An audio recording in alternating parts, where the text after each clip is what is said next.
Hello, everybody, and welcome to today's webinar, Access to Justice for Persons with Disabilities in Africa, Barriers and Opportunities, which is hosted by the American Rehabilitation Counseling Association. This webinar is part of ARCA's ongoing webinar series to provide disability-focused education and highlight the important and meaningful work of disability advocates across the globe. My name is Daniel Balva, and I have the pleasure of hosting today's webinar. Before we begin, we would like to inform our online audience that you have the ability to ask questions by typing them into the chat box located at the bottom of your screen. Please feel free to type your questions at any time during this presentation, and we will be making note of them, organizing them, and during the latter part of our presentation today, we will present them to Dianah for discussion. For our attending members who will be requesting continuing education credits, please be sure to sign in via the sign-in form provided in the chat box. And please be sure to complete the evaluation, which will be provided at the end of this program in the chat box. At this time, I have the wonderful honor to introduce and welcome our wonderful guest speaker. Dianah Msipa is a disability and human rights legal scholar and advocate. She manages the Disability Rights Unit at the Center for Human Rights, Faculty of Law, University of Pretoria in South Africa. She also teaches on disability rights in Africa, master's program offered by the Center for Human Rights. In addition, she is an assistant editor of the African Disability Rights Yearbook. Dianah is an author with numerous publications in peer-reviewed journals and books, including Springer, Psychology, Law and Public Policy, Drexel Law Review, the South African Journal on Human Rights, and the African Disability Rights Yearbook. She recently completed her Doctor of Law degree at the Center for Human Rights, Faculty of Law, University of Pretoria, and is expected to graduate in September 2023. Dianah holds a Master of Laws degree from McGill University in Canada, a postgraduate diploma in legal practice from Northumbria University in the United Kingdom, and a Bachelor of Law degree from Newcastle University in the United Kingdom. Dianah, we are so incredibly honored to have you join us today, and at this point, the floor is yours. Thank you, Daniel. It's an absolute pleasure for me to be here with you. It's evening for me, but I'm aware that it's morning for some people and afternoon for others. So good morning, good afternoon, good evening to you all.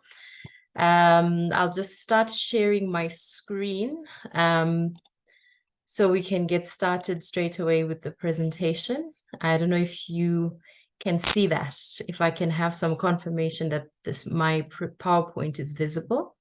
Yes. Yes. Fantastic. Thank you.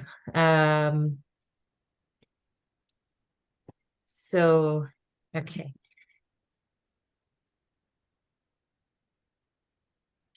So as Daniel mentioned, the title of my presentation this morning, this afternoon, or this evening is Access to Justice for Persons with Disabilities in Africa, looking specifically at barriers and opportunities. So the way that I've structured the presentation is that I will look at key foundational concepts first, the key foundational concepts of disability. From there, we will look at access to justice as a human right. The second sort of subtopic that I'll address is the barriers to equal access to justice for persons with disabilities in Africa. And then I will look at the opportunities for upholding access to justice in Africa. There are three main objectives, I think, for the webinar today, which the first one is to obtain an overview of the meaning and scope of access to justice as a human right. And the second one is to learn about the common barriers to equal access to justice. And the third one is to learn ways to overcome these barriers and implement the right to access justice. So I will start off by sort of looking at what I call key foundational concepts. And these are key in the sense that having an understanding of them is important before we move on to understanding the barriers and as well as how to overcome the barriers to equal access to justice. So I'll start off with disability itself as a concept. And I think you will notice that once we start, we generally proceed on an assumption that we all understand the same thing about disability. But as we will see in the next few minutes, that is not actually the case. So disability as a concept has been understood differently over time. And this has resulted in the development of various models of disability. So the models of disability, when we speak about models, we're simply talking about the different ways of understanding disability. So these models are important for two specific reasons. Number one, for explaining the cause of disability, and number two, for informing the nature of interventions. For example, through societal interventions and interventions through law and policy. So I will highlight just three of the many models of disability. No, actually there are four, so that's a mistake there. I will highlight four of the main models of disability. They're not the only ones, but I think for purposes of today and for making the point that I want to make today, they will suffice, and they're the main models.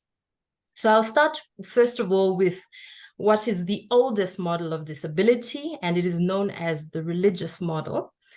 So this model is based on the Judeo-Christian tradition, and basically it perceives disability as an act of God. So there's three sort of formulations for the religious model of disability. The first is that disability is a punishment for sins. So either the sins that have been committed by the person with a disability or sins that have been committed by their ancestors or their parents, etc. So that's one formulation of the religious model of disability. The second formulation is disability is a test of faith. A test of faith that if you pass, passing the test of faith is indicated by receiving healing. And the failure to receive healing indicates the lack of faith. It means that one hasn't passed the test of faith. And then a third formulation of the religious model of disability is that disability is a blessing that gives someone the opportunity to develop virtues such as patience, endurance, etc., etc. But whatever formulation the religious model takes, the bottom line is to remember that all these formulations perceive disability as an act of God. So in other words, if it is an act of God, then no one can do anything about it. So the response, therefore, is one of pity, and it is one of charity. If you pity the person with a disability because there's nothing they can do about it, there's nothing anybody can do about it, except just sort of make them as comfortable as possible in their condition, so to speak, quote unquote. So this particular model is particularly disempowering because of the charitable approach. There's no focus or emphasis on the persons with disabilities as people that are entitled to hold rights. And then the second model of disability is known as the medical model of disability. So the medical model of disability followed on some centuries later after the formulation of the religious model. And this came about as a result of advances in science in the mid-1800s. So these advances in science led to a better understanding of the medical causes of impairments.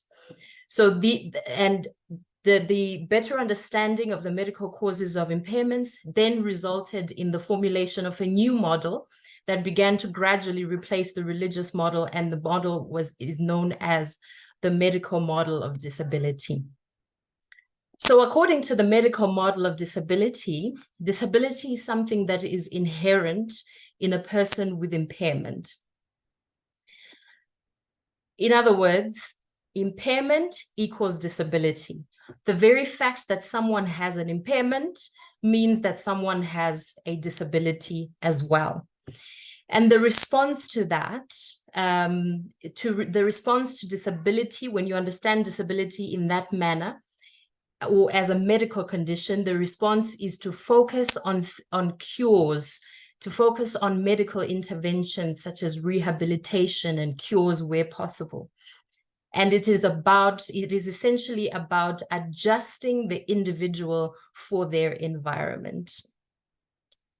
Again, fast forward a few centuries down the line, and we go to the 1960s and 1970s. And then there's the development of a new and different model of disability. And this one arose as a result of the disability rights movement being discontented with the medical model and feeling or thinking that the medical model does not adequately explain what disability is. And because it doesn't adequately explain what disability is, the response to disability is also equally inadequate. So a new sort of understanding then came about, and this understanding is known widely as the social model of disability. So the social model differs from the medical model in that it distinguishes impairment and disability. So if you will recall, a few minutes ago, I stated that according to the medical model, having an impairment equals having a disability.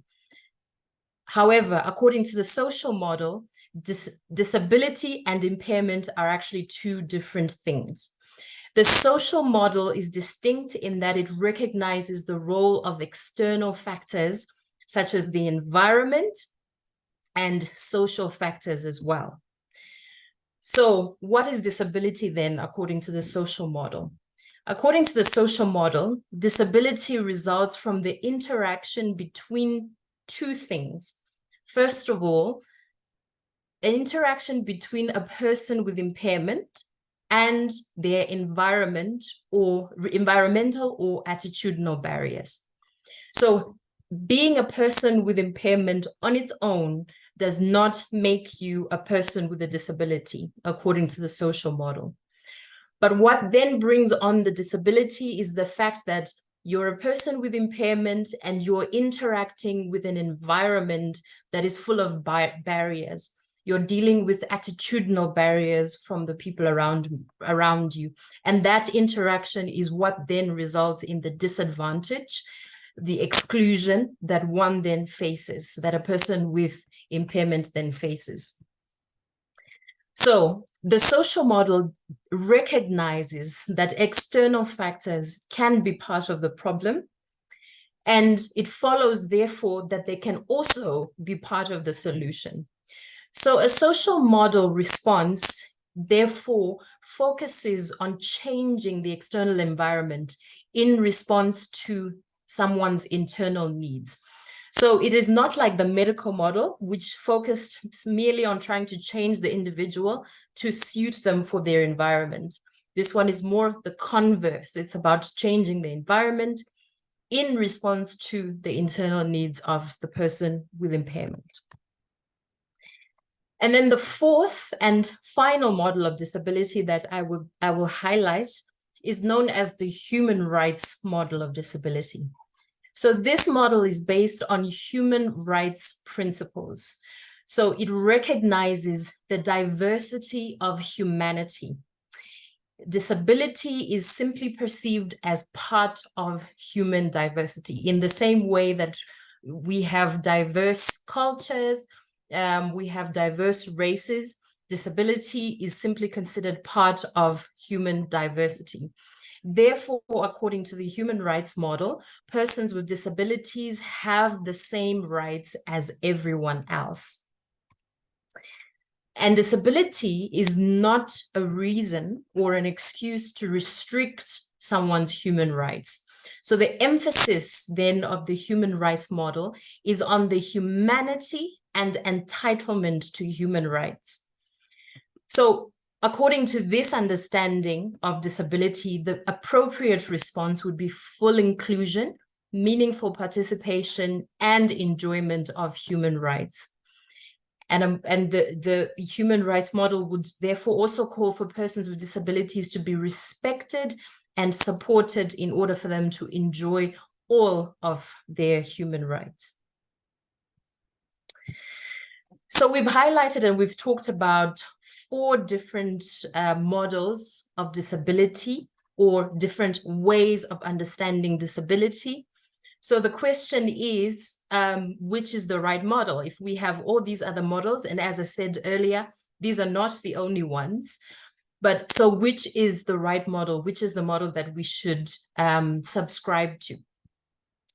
And the answer to this, we look for the answer to this question in international human rights standards. So on the global and regional levels, there are norms and standards relating to disability rights. And these are laid out in 2 disability-specific human rights instruments. So when I speak of human rights instruments, I'm simply speaking of human rights laws, but these are laws at international level rather than laws at national level. So I will speak about two of them. The first one is at global level, and it is known as the Convention on the Rights of Persons with Disabilities. And this was adopted by the United Nations in 2006. And then it only came into effect in 2008, in May of 2008. And then at the regional level, this is in Africa now, we have an instrument known as the Protocol to the African Charter on Human and People's Rights on the Rights of Persons with Disabilities in Africa. So that's a long name. So to shorten it, I would just call it the African Disability Protocol, or the ADP. So together, the CRPD at global level and the ADP at regional level are considered the best standard on the rights of persons with disabilities. So which of these models do these 2 instruments adhere to, if we are saying that these are the best standards at global level on the rights of persons with disabilities?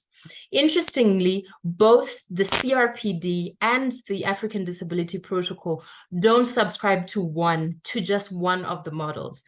They subscribe to 2, specifically the social model of disability and the human rights model of disability.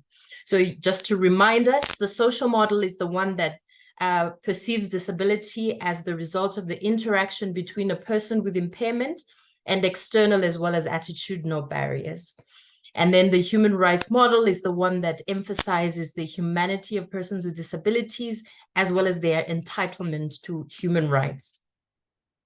So how do we know that both these instruments subscribe to these 2 models? The social model understanding of disability is depicted in preamble paragraph E of the CRPD, and in Article 1 of the African Disability Protocol. Then also the next question is, how do we know that both instruments rely on the human rights model of disability? We know this because of the focus of both instruments on humanity and entitlement of persons with disabilities to human rights. So the CRPD and the African Disability Protocol, both in their entirety, focus on the humanity of persons with disabilities as well as their entitlement to human rights. So it goes on to talk about a number of rights to which persons with disabilities are entitled. One of these rights that is mentioned is the right to access justice. So you might be wondering, why are we spending time talking about models of disability or ways of understanding disability? And I just want you to bear in mind the fact that we are saying these models have an impact on how we respond to disability. So when we come now to talking to how to respond to barriers to access to justice, you will begin to see how these models come into play. So I will tie this all together at some point before we end the webinar today. So that was the first sort of key foundational concept that I wanted to focus on, which is the meaning of disability. I want to move on now to the meaning of access to justice. But before I do, if there's any burning questions, just to remind you to please place them in the chat. And then we will come back at the end of this and hopefully come back to these questions and discuss them at great length. Well, as much as our time will allow. So let's move now to the meaning of the second key foundational concept, which is access to justice. So when we talk about access to justice generally, we're talking about meaningful access to all stages of the justice process. So the justice process, so if it's the criminal justice process, we're talking about access to the police and investigative stages. We're talking about access to the courts, and then it goes even after trial stages into sentencing stages, what happens for example, in prisons and in, places of detention, etc., etc. So generally, the concept of access to justice broadly refers to meaningful access to each and every one of these stages in the justice process. So access includes access to information and processes, physical access, as well as meaningful participation. So for example, when I say meaningful participation, if you were, let's say I was a person with speech and hearing impairment, and then I was accused of a crime, and in court, all the processes were taking place. I was present, but I didn't really get the right accommodations. I didn't get the sign language interpretation, and I couldn't really follow the proceedings. So although in theory, you could argue that I did participate because I was there, I was present throughout the process, this participation was not meaningful because I didn't understand fully what was happening, and it follows, therefore, that I couldn't even participate. I couldn't share fully or address or defend myself adequately.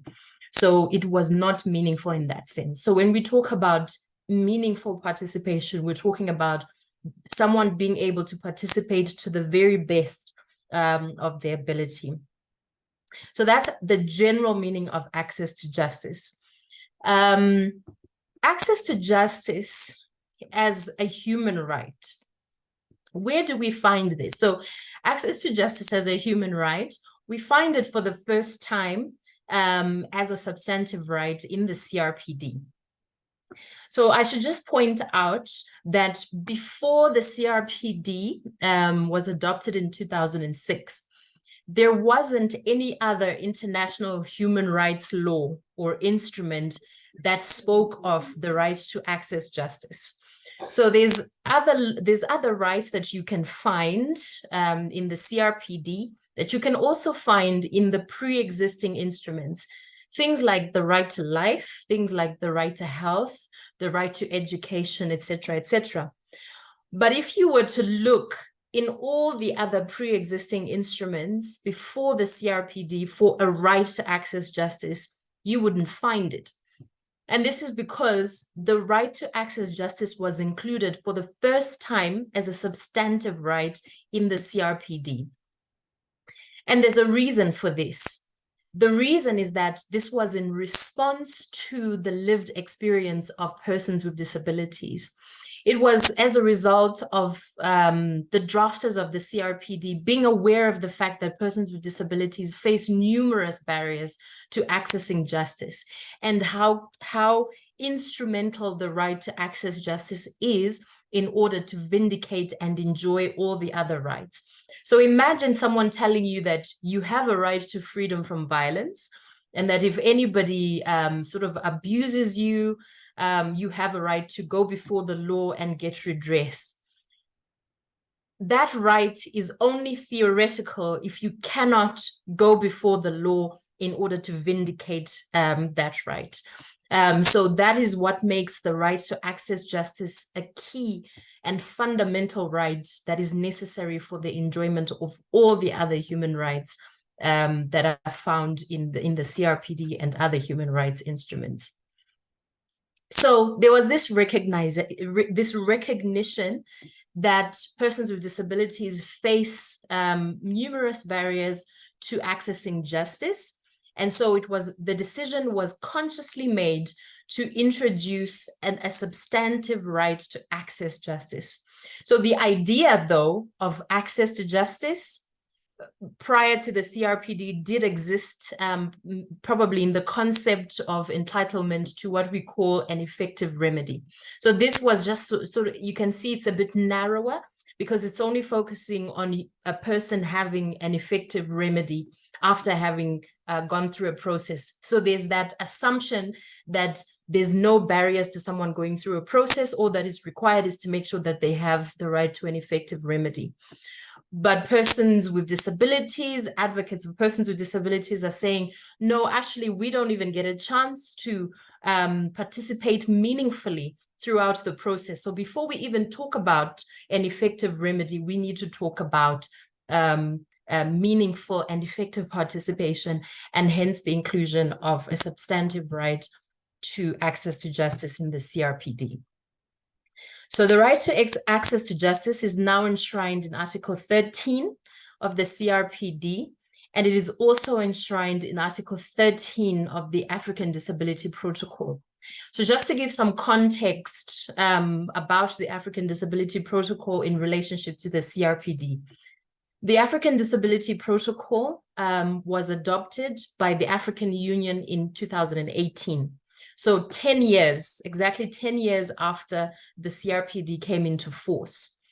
And the reason why we have a disability-specific African instrument, like the African Disability Protocol, is because disability activists and the disability rights movement on the continent, though they subscribed to the CRPD, they also felt that the CRPD lacked particular context, or didn't really take account of the particular experience of Africans with disabilities. So there was an argument that Africa as a continent needed a disability-specific instrument that would speak to the lived realities of persons with disabilities in Africa. And hence you find, that's how you find the African Disability Protocol being drafted and then subsequently adopted. So Article 13, again, of the African Disability Protocol also deals with the right to access to justice. So it says almost the same things as what Article 13 of the CRPD does, except that the African Disability Protocol talks about making sure that persons with disabilities access justice in customary law courts. So within the African legal systems, there's a parallel system for customary or traditional courts. And quite a number of people, particularly in rural areas, would make use of those customary law forms of justice. And so the African Disability Protocol recognizes that and places an obligation on states to ensure that even customary law forms of justice are accessible, not just the ones that we know about, the civil forms of justice. So that's a little bit of context about the African Disability Protocol. But what is important to note about the right to access to justice in both of these instruments is that both of them place an emphasis or a specific focus on two things. The first is effective participation. Like I mentioned before, that participation has to be meaningful, it has to be effective, not just participation for show. And then secondly, it has to be on an equal basis with others. What this simply means is that there shouldn't be any differential treatment for persons with disabilities. The same rights throughout the process that are afforded to any other witness or any other accused person should be the same rights that a witness or an accused person with a disability should also enjoy. So just to recap, access to justice in both the CRPD and the African Disability Protocol is about effective participation, and that participation must be on an equal basis with others. So we'll look now at moving on to barriers, barriers to equal access to justice.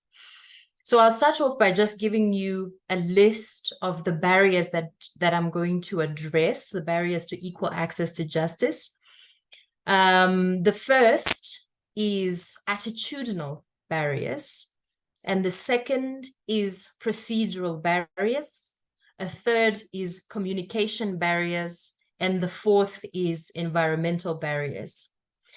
Again, these are not the only barriers that are there, but what I've done is I've picked the four main ones, just for the sake of our time. We only have an hour, but I've picked the four main ones, and then I'm going to expand on these just to allow me to explain the concept of the barriers to accessing justice.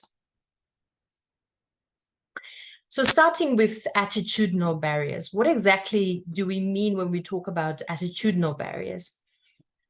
I think it's important to first look at the word attitude. What is it that we're talking about when we talk about attitude? So an attitude is a settled way of thinking or feeling about something. That's quotes, by the way. I think that's a dictionary definition of an attitude. It is a settled way of thinking or feeling about something.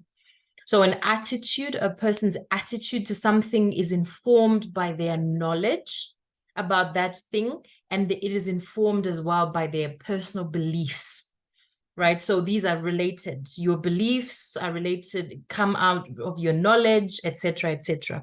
So your knowledge and your beliefs then inform and influence your attitude that you will have about something, or an attitude that you will have about persons with disability.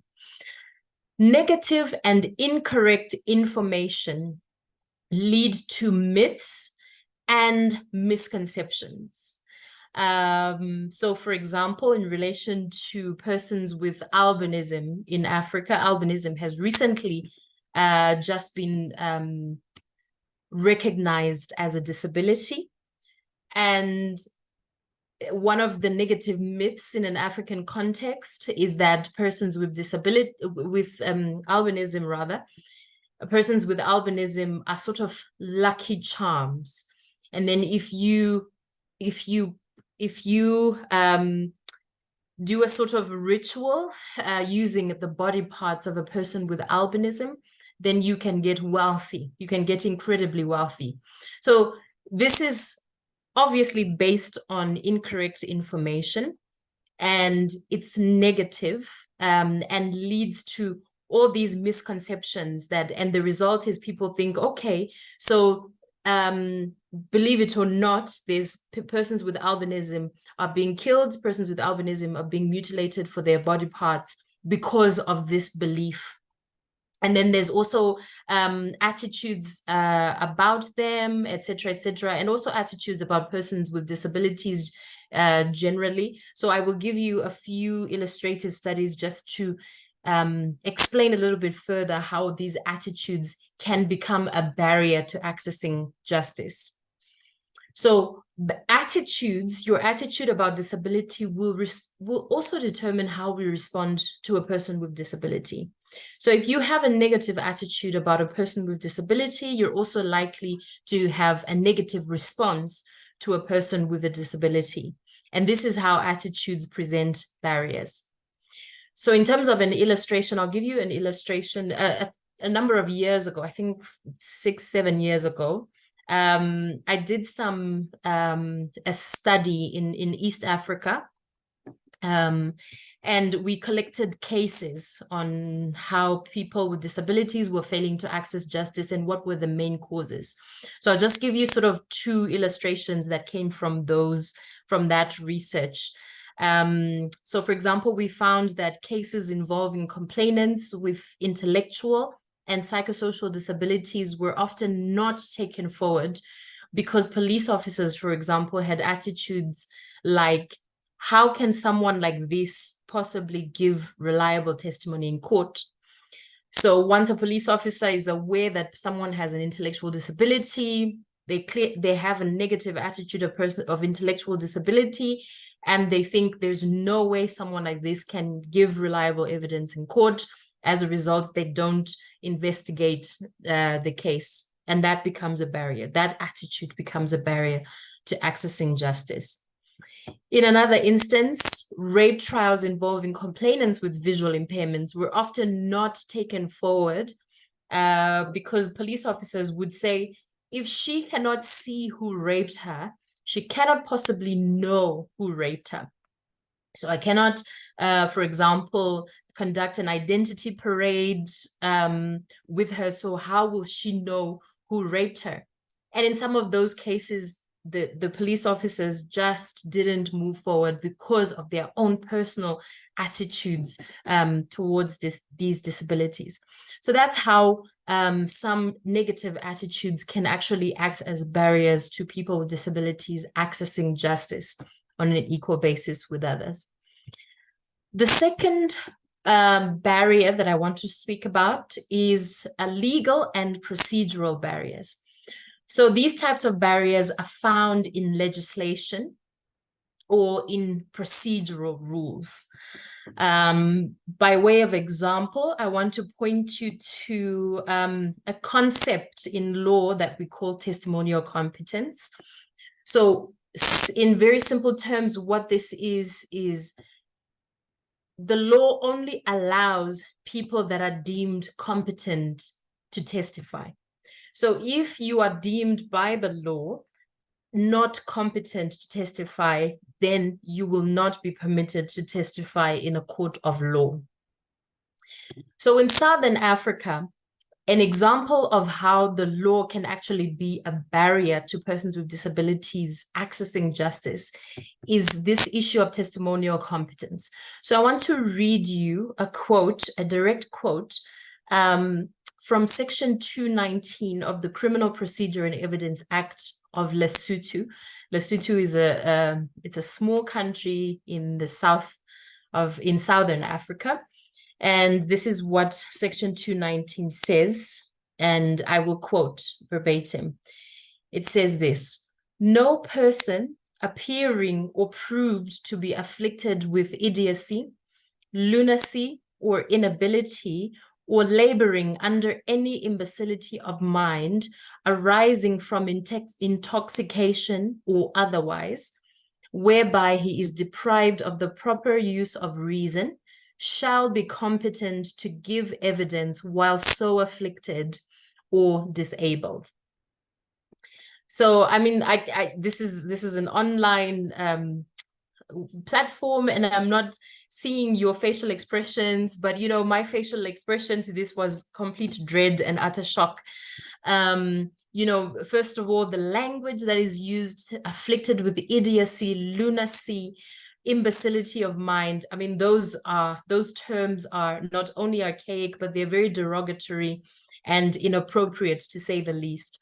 But what you have is a legal provision that is in the law and that is being used to prevent persons with intellectual disability from testifying in court. So in the case of Lesotho, this particular provision was actually challenged in a case called Kuwadi Moshweshwe versus the DPP, the Director of Public Prosecutions. So what happened was that in the Moshweshwe case, there was a man with intellectual disability who was raped. So when he reported the rape to the police, he was assisted by his mother, and he went and reported the rape to the police. This time, the police didn't stop him. They made their investigations, and then they referred the case to court for prosecution, as they would in every other case. When it was sitting on the prosecutor's desk, then the prosecutor then declined to prosecute. Prosecutors can decide whether to move forward with the case or not to move forward with the case for various reasons. And in this case, they decided not to move forward with the prosecution because, and they relied on Section 219, this section, and they said, this person is not competent to testify because of their imbecility of mind, quote unquote, right? So there you have it, that barrier that has been put in place by the law, and it is stopping someone from accessing justice on an equal basis with others. So in response to this, a number of two particular organizations representing persons with disability, one of which is the umbrella organization of persons with disabilities in Lesotho, known as the Lesotho National Federation of Organizations of the Disabled, then decided to challenge this provision in court. They decided to challenge the constitutionality of this provision, stating that, you know, it is discriminatory against persons with disabilities, and it violates their right to equality and equal protection of the law. Luckily, or fortunately, the Constitutional Division of the High Court of Lesotho agreed and declared Section 219 unconstitutional. So the result of that was that now there was no longer a barrier at the start of the cases that would say, no, you cannot go to court and testify. So that was a win for Lesotho.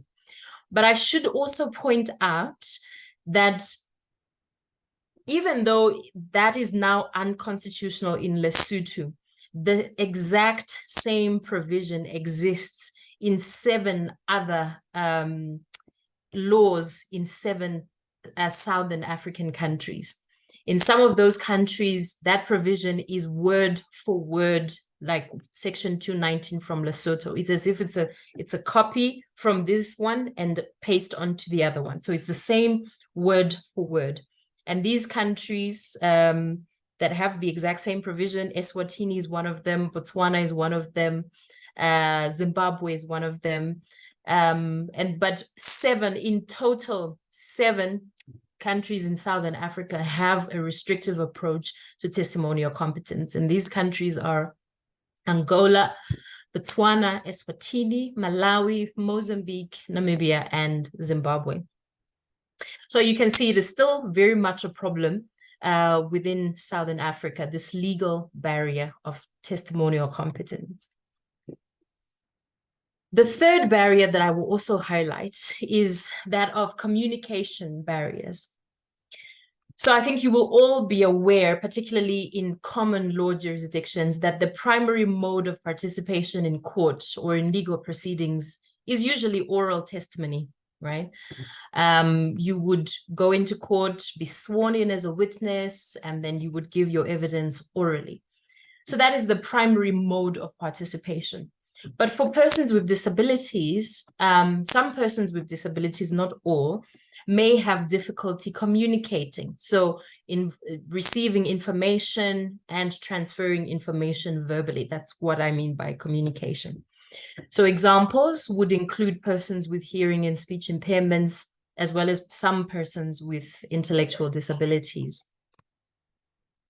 So I just wanted to share with you again a case from the study that we did a couple of years ago on how these communication barriers work to prevent someone from accessing justice. So I'll read you what we've called Luciana's case, but Luciana is not her real name. So she is a middle-aged woman from Uganda. She's hearing and speech impaired, and she was raped by one of her neighbors. Her teenage son walked in while the rape was taking place and chased the accused person, who ran away and left his trousers behind.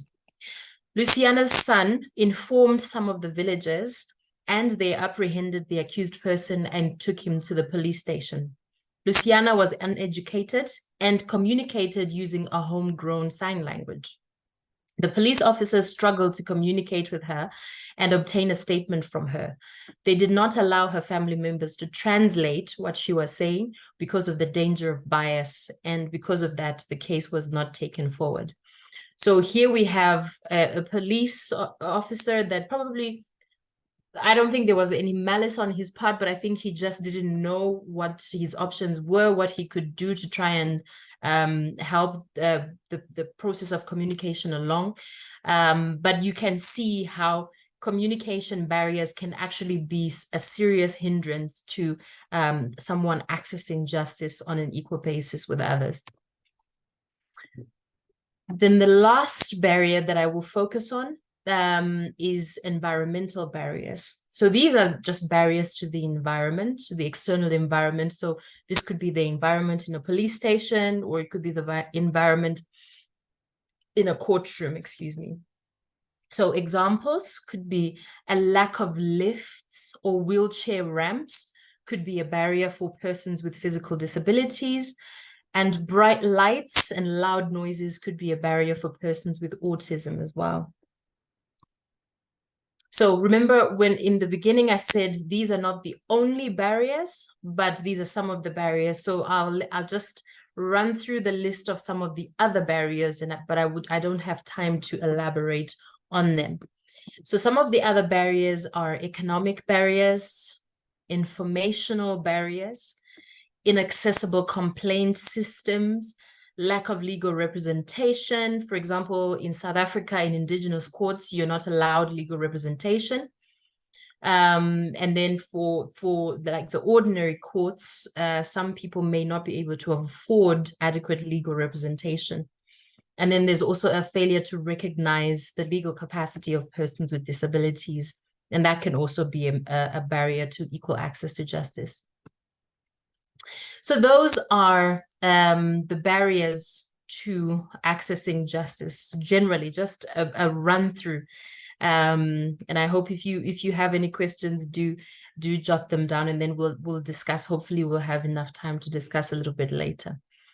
So the final section, or the final part of this presentation, is on promising practices. So remember, we were talking about challenges, and we outlined some of the barriers to accessing justice. But now we're talking about what are some of the promising practices that have been used, or that can be used to overcome the barriers to access to justice and allow persons with disabilities to access justice on an equal basis with others. So I've stated there that we're going to use Lesotho as an example, and at the end of that, I will show you why Lesotho is kind of leading in the area of access to justice in Southern Africa. So I want to focus my attention on the use of what we call accommodations. So you recall a few minutes ago, I stated that the right to access to justice is protected in Article 13 of the CRPD, as well as Article 13 of the African Disability Protocol. So those two provisions not only tell us what access to justice means, but they also tell us how equal access to justice is to be achieved. So for example, the CRPD says it is to be achieved through procedural and age-appropriate accommodations. And the African Disability Protocol, very similar, but just adds an additional aspect there. It says it is to be achieved through procedural, age-appropriate, and gender-appropriate accommodations. So they're almost the same, except that the African Disability Protocol adds the gender-appropriate aspect. So then what are accommodations, right? Before we even look at, are they procedural accommodations or are they age-appropriate?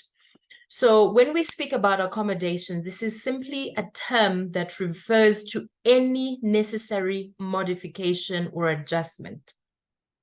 So if it is a modification or an adjustment, and it is necessary, and it is made to ensure enjoyment or exercise of human rights, it is an accommodation. So for example, in a courtroom, the ordinary or the standard way of doing things would be to hold a trial in what we call open court. So this means anyone is free to walk in. You can walk in right off the street and sit in the gallery and watch a trial taking place. Whether if you're family related to one of the parties, you're also free to just come in and have a seat there.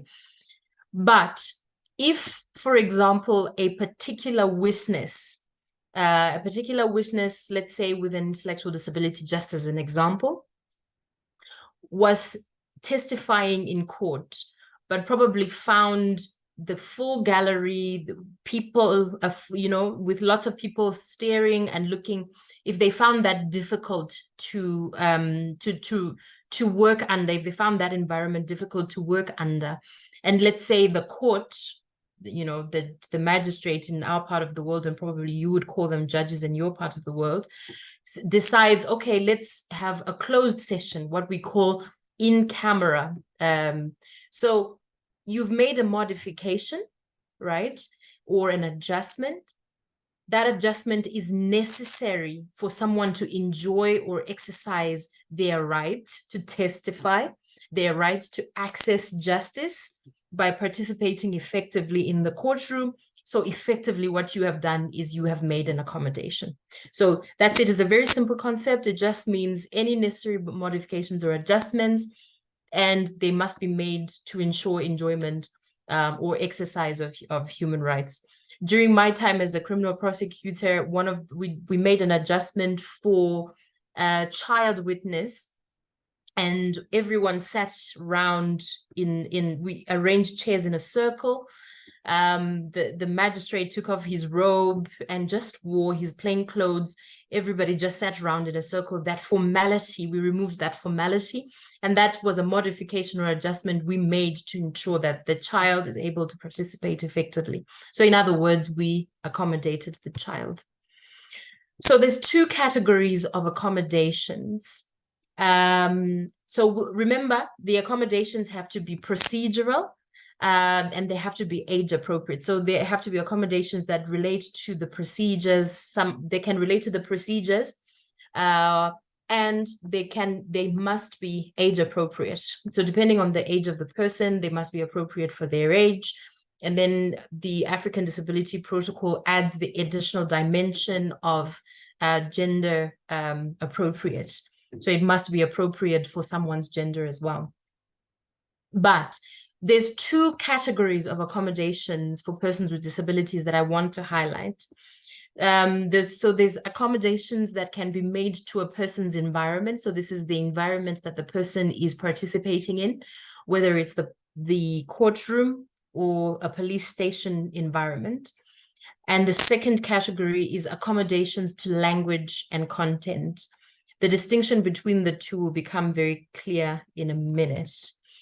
So let's start with accommodations to the environment. So I think I will focus more on accommodations to overcome communication barriers, because I think accommodations to overcome environmental barriers, such as lack of wheelchair ramp, I think that's pretty straightforward on what accommodation would be required. It would be the installation of a wheelchair ramp, etc., etc. But it can be less obvious with communication barriers. So that's why I'm focusing on communication barriers.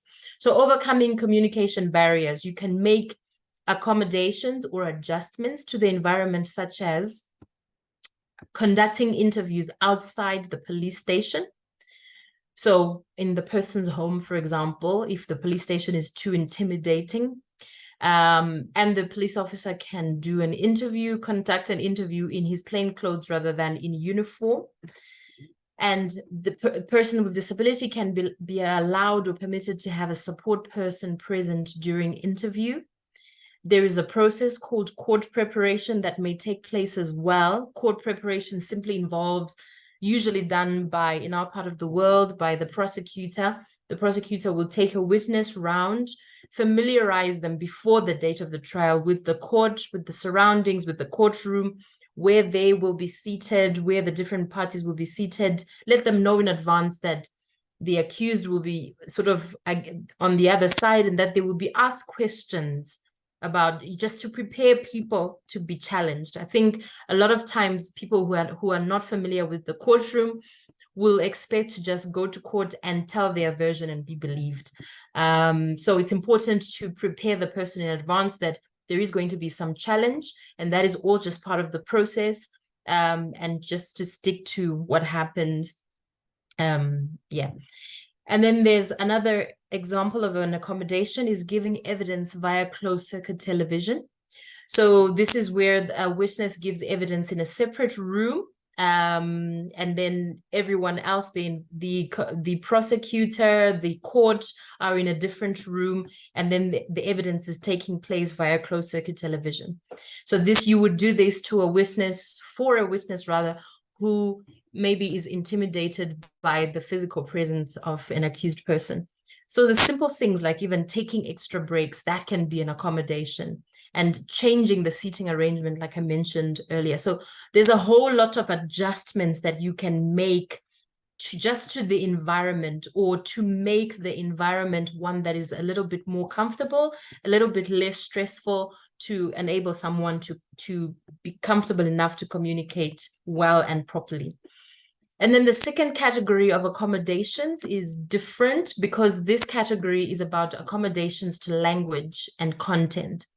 So these accommodations concern the person's language, or that person with a disability, or other people in the courtroom.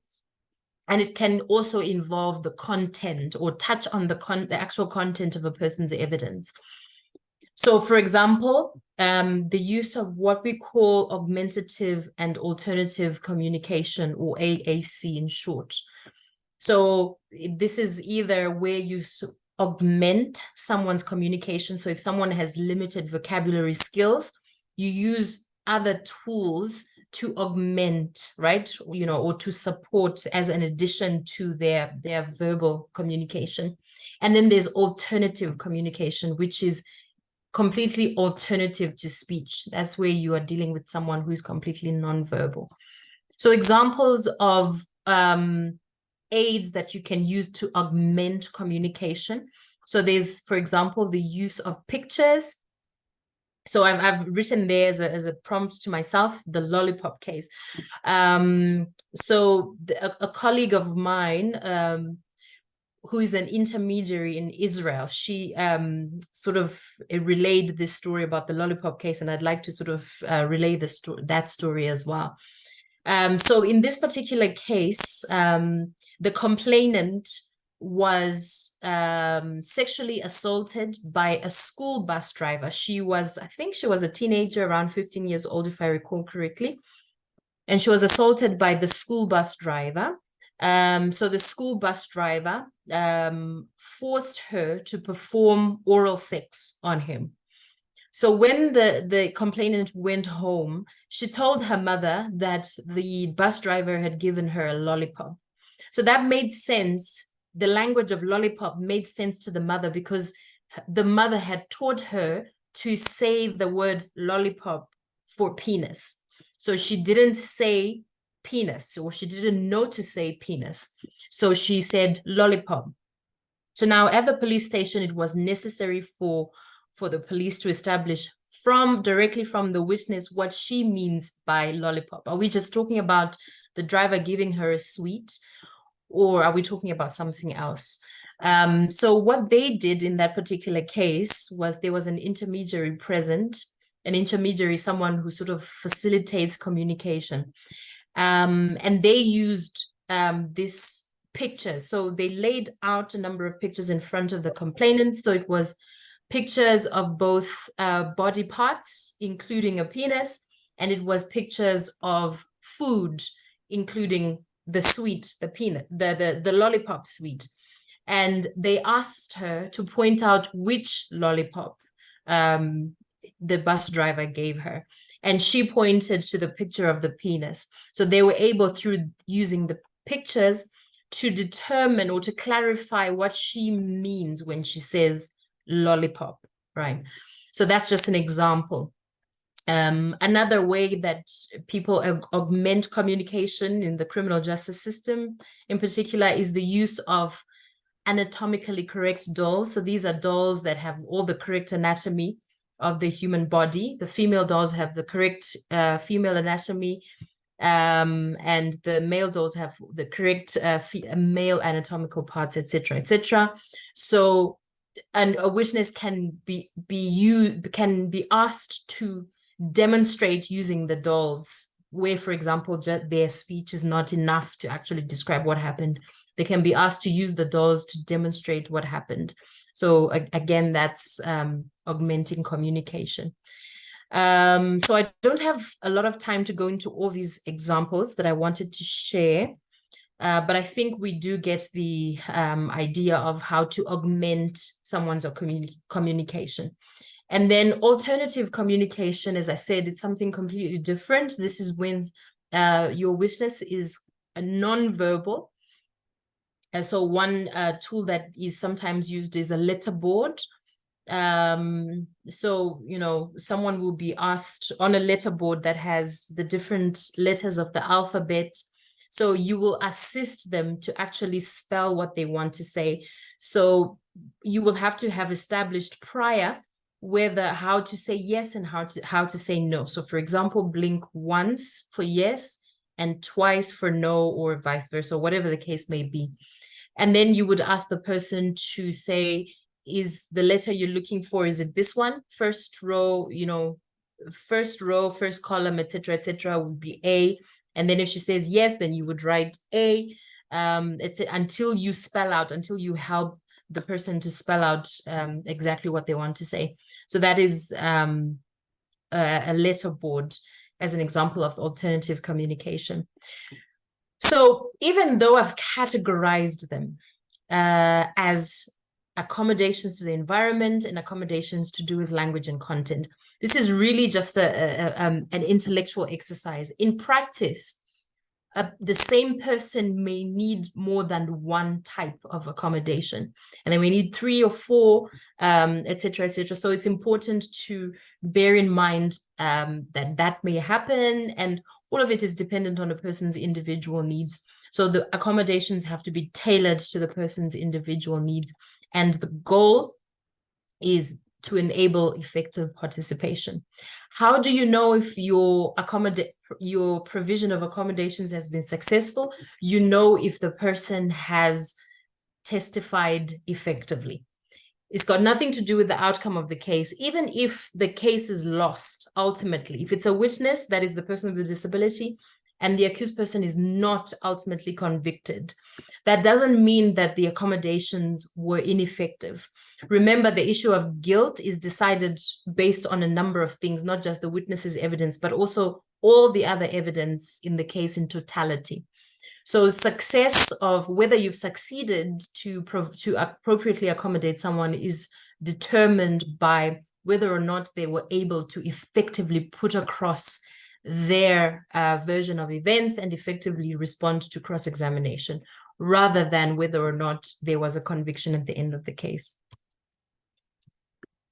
So let's look at, like I said, accommodations in Southern Africa. So like I've talked from a very theoretical perspective, right? So, and you might be wondering, is there a country in Africa or in Southern Africa that is actually doing something about this, that is actually making accommodations? And I just want to highlight the example of Lesotho. So I mentioned the case of Kwadimo Shweshwe, where the court found that Section 219 was unconstitutional. Lesotho went on after that case, went on to pass an act known as the Persons with Disability and Equity Act 2021. So this act is meant to domesticate the CRPD. So the CRPD is international law. In Lesotho, it is not directly applicable. So judges cannot take provisions from the CRPD and apply them directly in their cases. It requires an act of parliament to domesticate the CRPD. And then once it's domesticated, then that domestic law is the one that judges are able to apply. So that was one of the intentions and the purposes of the Persons with Disability Equity Act, was to domesticate the CRPD. So Section 32 of this act provides for a specific right to access justice, and within this right is the right to accommodations. The right to accommodations is enshrined in that act. And as far as I know, if I'm not mistaken, that is the only country in Southern Africa that has a specific provision on access to justice for persons with disabilities and an entitlement to accommodations in the justice system, not just the criminal justice system, but every justice system, including civil justice, administrative justice, etc., etc. And then finally, and most recently, Lesotho, the Chief Justice of Lesotho gazetted rules, court rules that are known as the Disability and Equity Procedure Rules. These are very recent. They were gazetted in 2023. And so these procedure rules set out a number of accommodations. So they're meant to guide people in the justice system on how to provide accommodations specifically for persons with disabilities. So I think these three developments make Lesotho stand out as one of the few, if not the only country in Southern Africa that is specifically putting within law or legislating the right to accommodations in order to support the right to access to justice for persons with disabilities in Lesotho. So it's been a mouthful, and I'm very sorry I seem to have gone over time, but I will stop here, and then I think Daniel is going to assist me if there's any questions. I do apologize once again for going over the time. Thank you. Thank you so much, Dianah, for just a wonderful, wonderful presentation and super informative.